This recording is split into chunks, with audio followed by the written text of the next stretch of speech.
Hoy vamos a hablar de una palabra que es una palabra grande, grande, no la usamos todos los días, pero es una palabra que realmente la idea es sencilla, o bueno, no sencilla, pero es una idea que todo el mundo de alguna manera, tarde o temprano, tiene en su vida. Es una idea muy importante. Vamos a estar hablando de la escatología. Escatología. Una- hay personas que probablemente nunca han oído hablar de escatología en la vida. ¿Eso qué es? ¿Con qué se come? ¿No? Ah, Otros tal vez sí, escatología, pero no es una palabra que usamos con tanta frecuencia. Sin embargo, el concepto es un concepto muy importante, muy fundamental en la vida. ¿Qué es la escatología? Vamos a ver qué cosa es la escatología. Aquí está, sencillo. La escatología es la reflexión sobre el destino último del ser humano y del universo. O sea, es cuando uno dice, ¿yo para qué vivo aquí? ¿Yo para qué estoy? ¿Qué va a pasar conmigo? ¿Qué va a pasar con el mundo? ¿Qué va a pasar con el universo? Puede que no sepas la palabra escatología, puede que nunca hayas oído la palabra escatología, que no la uses, pero esta pregunta o esta inquietud, todo el mundo la tiene, porque somos seres humanos. Me imagino yo que los animalitos no se ponen a pensar, ¿no? ¿Qué va a pasar con la Tierra? ¿Qué va a pasar con la Luna? ¿Qué va a pasar conmigo? Eh, Se murió mi hermana, la perrita, y yo, ¿qué va a pasar cuando yo me muera? Tal vez los animales no se ponen a pensar en esas cosas, ¿no? Pero los seres humanos sí. Esa es una cosa que a nosotros nos pregunta, especialmente cuando hay momentos ah, importantes en nuestra vida. Cuando, por ejemplo, hay un ser querido que se muere, cuando hay una persona que nace, cuando nos viene alguna crisis, entonces nos ponemos a pensar, ah, eh, ¿qué va a pasar con todo esto? Eso es de lo que trata la escatología, ¿cierto? Ahora, ah, la escatología tiene que ver con el destino último de la vida humana, los seres humanos. ¿Qué sentido tiene que haya gente? ¿Qué sentido tiene que vivamos aquí? ¿Tiene sentido vivir? ¿Tiene sentido la vida? Obviamente que la escatología tiene que ver con la moral también. ¿Para qué me porto bien? ¿Por qué me porto bien? ¿Por qué debo seguir ciertas reglas, ciertas normas? ¿Por qué debo ser ético, moral, responsable? ¿Por qué? Una pregunta que tiene que responderse a la luz de el sentido último que tenemos en la vida, el sentido de la historia, tantas cosas que pasan. ¿Para qué? ¿Hacia dónde se dirige toda esa historia? Que suben reyes, que bajan reyes, que hay guerras, que hay movimientos políticos, que hay movimientos económicos, ¿y eso para dónde va? ¿Cuál es el propósito? El sentido del sufrimiento. Oiga, ¿vale la pena sufrir? Si nos llega un momento de sufrimiento, de angustia, ¿qué? ¿Mejor me quito la vida? ¿Mejor, sabe qué? Si me duele algo, si tengo algún sufrimiento en la vida, pues acabo con mi vida. ¿O hay razón para soportar y seguir adelante y luchar a pesar del sufrimiento? Ven que esos temas son muy importantes. No usamos la palabra escatología, pero esas preocupaciones constantemente las tenemos nosotros. La muerte, importantísimo. Oiga, algo más seguro, no hay nada más seguro, dicen por ahí el dicho, que morirse uno. Puede que cuando uno es joven no piensa en la muerte, ¿verdad? Todo el mundo se muere, menos yo me muero, pero de ahí verá que el tiempo va pasando y te vas dando cuenta que todo el mundo va hacia allá, todos vamos hacia la muerte. ¿Qué significado tiene la muerte? ¿Ahí se acaba todo? ¿No? ¿Hay algo después de la muerte? ¿Qué hay después de la muerte? Esas reflexiones son las reflexiones de la, ¿qué? Escatología, de la escatología. La totalidad de la realidad. ¿Qué es la realidad total? ¿En qué consiste la realidad total? ¿Solamente lo que vemos?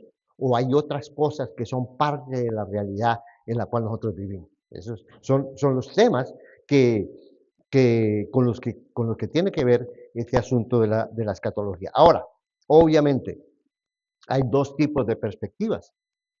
La perspectiva teológica y las perspectivas filosóficas. La perspectiva filosófica es a la reflexión humana sin tomar en cuenta la revelación, sin tomar en cuenta a Dios, sin tomar en cuenta que Dios nos pudo haber dicho algo acerca de eso, ¿verdad?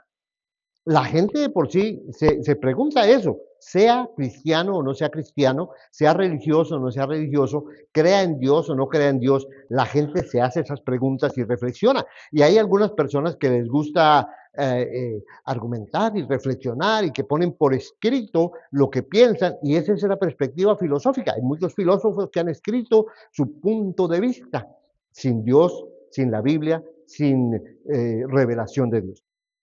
Las perspectivas teológicas son las perspectivas de aquellas personas que, que creen que de alguna manera Dios se ha comunicado con nosotros. Ah, hay tres grandes religiones en el mundo que creen que Dios se ha comunicado con nosotros.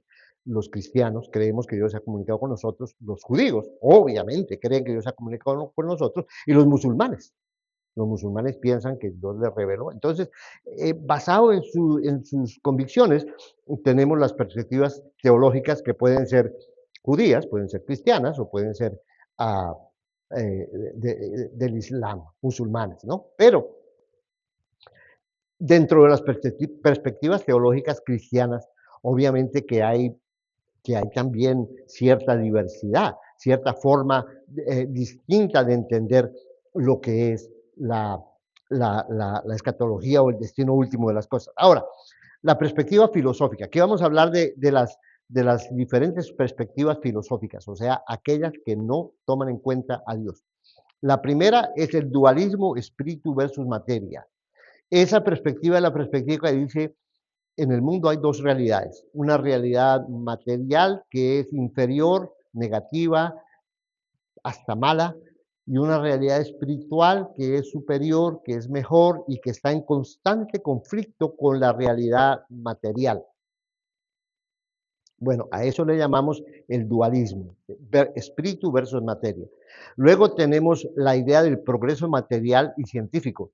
A partir del siglo de las luces, unos por ahí en 1700, ¿qué será? 1600, 1700, la gente dijo, vamos a poder progresar, vamos a construir ciudades grandes, vamos a ser naciones poderosas, vamos a poder tener muchos recursos, vamos a saber cómo usar la ciencia para sanar las enfermedades, y este mundo va progresando, progresando, progresando. Ese es el pensamiento que algunas personas tienen. Algunas personas dicen, lo que vale la pena en este mundo es progresar, que crezcan las ciudades, que haya más dinero, que haya más desarrollo, que haya más tecnología, ¿no? Entonces, esa es su visión de la finalidad última de los seres humanos.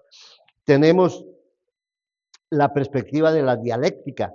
La dialéctica es aquella perspectiva que dice, el mundo avanza, pero avanza en uh, en tres movimientos. El primer movimiento es una síntesis, o sea, la gente descubre algo y eso es lo último, y todo el mundo se emociona porque descubrieron algo. Pero luego viene una antítesis, perdón, primero viene la tesis, la gente descubre algo, luego viene la antítesis, que es, la gente se pone a pensar y dice, oiga, esto no es tan importante, realmente esto que descubrimos tiene sus problemas, tiene sus errores. Entonces hay un conflicto entre la tesis y la antítesis.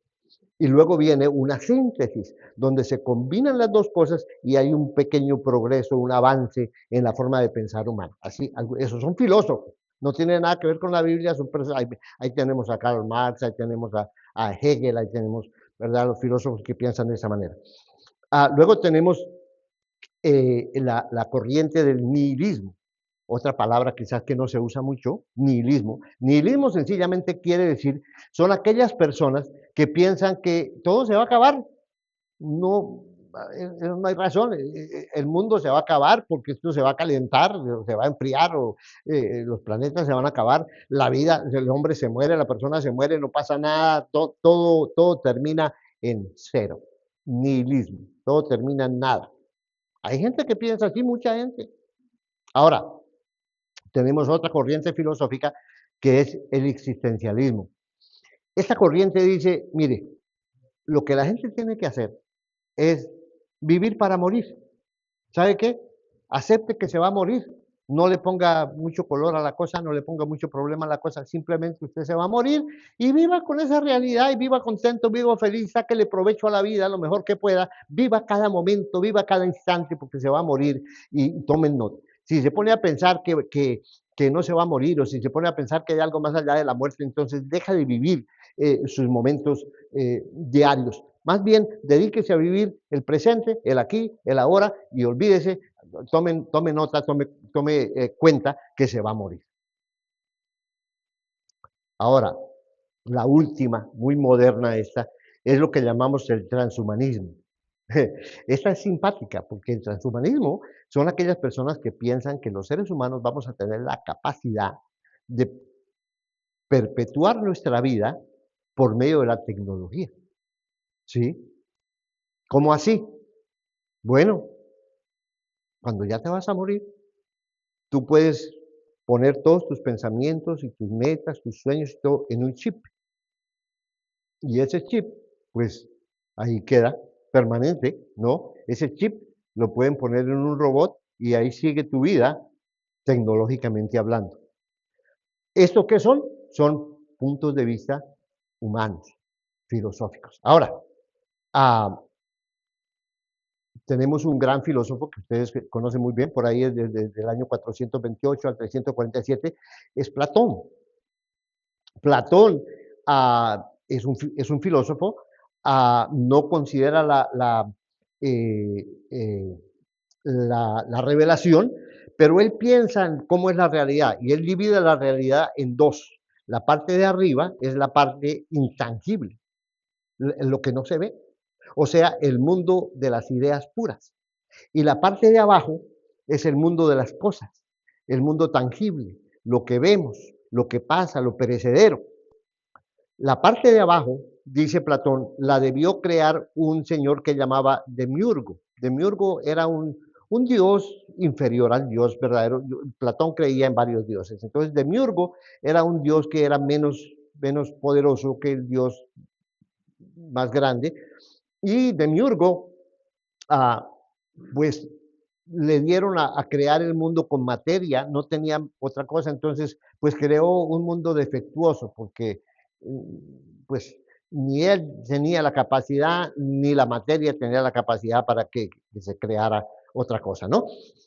Platón pensaba que el alma, ese circulito, ese óvalo azul que tenemos ahí, Platón pensaba que el alma era eterna y que siempre, el alma siempre estaba ahí, el alma de la gente, siempre había almas eternas. Cuando una persona nace, decía Platón, entonces el alma desciende y queda encerrada en el cuerpo. El cuerpo se convierte como en una cárcel para el alma y la persona espera el momento en que pueda salir el alma del cuerpo, ¿no?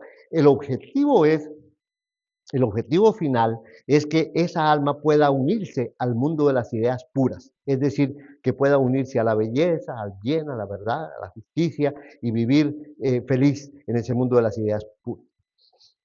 Cuando viene la muerte, si el alma no se ha purificado, si la persona no ha vivido correctamente, si no ha logrado ah, eh, convencerse de lo que es la verdad y de conocer las ideas puras mientras estaba aquí en la tierra, entonces el alma tiene que reencarnar y vuelve otra vez a nacer y así hasta que se purifique y entonces pueda llegar al mundo de las ideas puras. ¿Por qué es importante Platón? Porque Platón tuvo mucha influencia en el desarrollo del cristianismo a partir del siglo cuarto, quinto, sexto, ¿verdad? Después de Cristo. Aquí tenemos la escatología tradicional de la iglesia, la escatología tradicional. Ah, en la escatología tradicional tenemos el cielo, que corresponde al mundo de las ideas puras, al mundo de lo intangible, ¿no? Ah, claro, la iglesia no puede decir que Demiurgo creó el mundo. Pues ahí está la Biblia, no pueden contradecir la Biblia. Entonces ellos van a decir que Dios creó al mundo, las cosas materiales, Dios creó al mundo.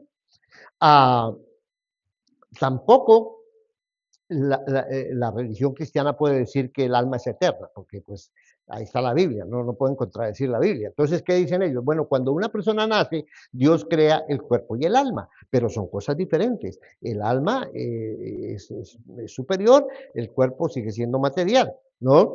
Cuando una persona muere, dice la visión tradicional de la iglesia, el destino del alma es volver a Dios. Eso es lo que debería suceder, volver a Dios, porque Dios la creó, ¿verdad? Pero obviamente que depende de cómo hayas vivido tu vida aquí en el mundo. Entonces ellos dicen, bueno, si no viviste bien, entonces vas a un lugar ahí que llaman el purgatorio, donde te vas a ir chamuscando poquito a poquito hasta que purifiques todas tus maldades. Ahora, si tus maldades son garrafales, si tienes los llamados pecados capitales, entonces te vas a ir al infierno y no hay remedio. Pero si tienes, si has tenido cometido pecados, si has tenido errores y todo, pero más o menos estás bien, entonces el alma va a ir al lugar, este lugar que se llama el purgatorio, ¿no? Ah, al final de cuentas, hay un juicio final, los muertos resucitan y pues las almas que se han purificado, ¿no?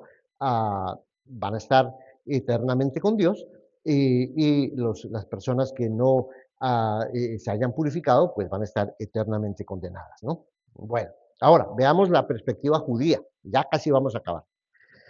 En la perspectiva judía es una línea histórica. Los judíos no conciben esa dualidad de alma y espíritu. Para ellos, la escatología es qué es lo que va pasando en la historia, ¿no? Primero que todo, la creación, Dios creó todo el mundo, pero luego algo muy importante es la elección. Dios escogió al pueblo de Israel a través de Abraham, a través de Moisés, a través de los padres de los judíos. Dios escogió al pueblo de Israel. Pero el pueblo de Israel apostató, se perdió. Entonces Dios promete la venida de un Mesías. Y ese Mesías va a hacer varias cosas. El Mesías va a restaurar el reino de Israel, va a restaurar el pueblo y va a restaurar el poder político del pueblo de Israel y va a restaurar la grandeza social, económica, política de Israel. Va a resucitar los muertos y luego va a haber una restauración del mundo, porque Israel va a poder tener el control y el dominio de todo el mundo y va a diseminar el conocimiento de Dios y va a hacer la restauración del mundo. Ahora, finalmente, ya después de eso, vemos algunas preguntas que ustedes puedan tener comentarios. Aquí tenemos lo que sería una perspectiva teológica cristiana del Nuevo Testamento. En el Nuevo Testamento, Dios creó los cielos y la tierra. Bueno, no solamente en el Nuevo Testamento, eso lo dice Génesis capítulo 1, versículo 1. Dios creó todo, lo material y lo no material. La realidad total que nosotros tenemos hoy en día creada por Dios consiste de cosas físicas, planetas, animales, plantas, cuerpos y cosas espirituales. Esa es la realidad que Dios creó en su conjunto, ¿no? La idea es que esa realidad sea armónica con Dios, ¿no? Pero la realidad presente se caracteriza por la vanidad y la rebeldía. El ser humano que debería estar a cargo de la realidad que Dios creó, se revela contra Dios y lo que tenemos hoy en día es un desorden, un caos, una rebeldía en el mundo. Entonces, ¿qué es lo que pasa? Dios en Cristo crea una nueva realidad, ¿no? Esa nueva realidad es evidente cuando Cristo resucita de los muertos. Él resucita con un cuerpo nuevo, no es el mismo cuerpo con el que fue sepultado, es un cuerpo completamente transformado. Entonces, en Cristo, Dios crea una nueva realidad que está en completa armonía con el Espíritu Santo. O sea, es vivificada por el Espíritu Santo, es inspirada por el Espíritu Santo, es dirigida por el Espíritu Santo, completamente armónica con el Espíritu Santo y el objetivo de Dios es la realización de esa nueva realidad. Ahora, la semana pasada nosotros veamos varios textos, por ejemplo, Apocalipsis capítulo 6, 9 al 11, nos habla de unas almas que murieron en la tribulación, murieron asesinadas por los que perseguían a los cristianos y que están en la presencia de Dios, pero están conscientes porque están pidiendo que se haga justicia y que se cumpla su propósito, ¿no? Apocalipsis capítulo 7, 9 al 11, nos habla de una multitud de personas de todas las lenguas, idiomas y todas partes que están ya en la presencia de Cristo, en la compañía de ángeles, en el altar de Dios y que igualmente están recibiendo su victoria y son conscientes. En Apocalipsis capítulo 20, versículos 1 al 16, encontramos unas almas que son eh, llamadas a acompañar a Cristo en su reinado, en su gobierno, y se les llama la primera resurrección, ¿no? Son almas que se sientan con Dios en tronos, ¿verdad? Para compartir con Cristo su reino. Ah, pero estas almas no están en su estado completo, en su estado final, ¿no? En el capítulo 20, versículos 11 a 13, tenemos la resurrección de todos los muertos. Apocalipsis capítulo 20 nos dice, todos los muertos van a resucitar, sean buenos, sean malos, todo el mundo va a resucitar. Y estamos hablando ya de la resurrección de los cuerpos. Las almas allá están, ¿verdad? Pero van a resucitar los cuerpos y van a ser juzgados por Dios, ¿no? Y entonces Apocalipsis 21:1 nos habla de que ya finalmente se va a manifestar en una forma completa y plena nuevos cielos y nueva tierra, ¿no? Mientras tanto, ¿qué pasa? Mientras tanto, las almas están en lo que podríamos llamar el paraíso. Lucas capítulo 23, 39 al 43, Jesús le dice al ladrón en la cruz, hoy vas a estar conmigo en el paraíso. Hoy vas a estar conmigo en el paraíso, quiere decir, tu alma va a estar en el paraíso, pero no está completa. Todavía no se ha cumplido lo que Dios quiere. Luego vendrá la resurrección de los muertos y entonces tú vas a ser parte de esta nueva realidad que Dios está creando, ¿no? O lo podemos llamar el seno de Abraham. ¿Se acuerdan ustedes de la historia del rico y Lázaro, donde Lázaro muere y va al seno de Abraham? ¿Cómo hacía el seno de Abraham? Va al abrazo de Abraham, va a la comunión de Abraham. En otras palabras, va a la comunión de todos los santos. Abraham es el padre por excelencia de la nación de Israel. Estar en el abrazo de Abraham es estar en comunión con los salvos, estar en comunión con el Padre de la fe. Entonces, Lázaro va y está en en el abrazo, ¿verdad? De Abraham, pero él es consciente, él se acuerda qué es lo que estaba pasando allá, ¿verdad? Lo mismo que el rico que está en un lugar de tormento porque no supo vivir su vida aquí como debía vivir y entonces él es consciente de su tormento y es consciente de sus familias y es consciente, tiene memoria de lo que dejó aquí en la tierra, ¿no? Ah, Finalmente, en 2 Corintios 5, del 1 al 10, Pablo nos habla de que ah, eh, tenemos un cuerpo que Dios tiene preparado para nosotros, que es, no se desvanece, no se corrompe, ¿no? Ah, pero si morimos antes de tener ese nuevo cuerpo, antes de ser transformados completamente por el poder del Espíritu Santo, si morimos antes, entonces vamos a estar como desnudos en la presencia de Dios. O sea, no estamos en el, uh, en el estado óptimo, ¿no? No, nadie quiere estar desnudo, nos hace falta algo. ¿Qué nos hace falta? Pues nos hace falta el cuerpo, pero es un nuevo cuerpo que Dios ha preparado para nosotros. Entonces, básicamente, esta es la forma en que el Nuevo Testamento reorienta la escatología judía y orienta nuestra fe hacia el verdadero sentido de las cosas y lo que nosotros hacemos así.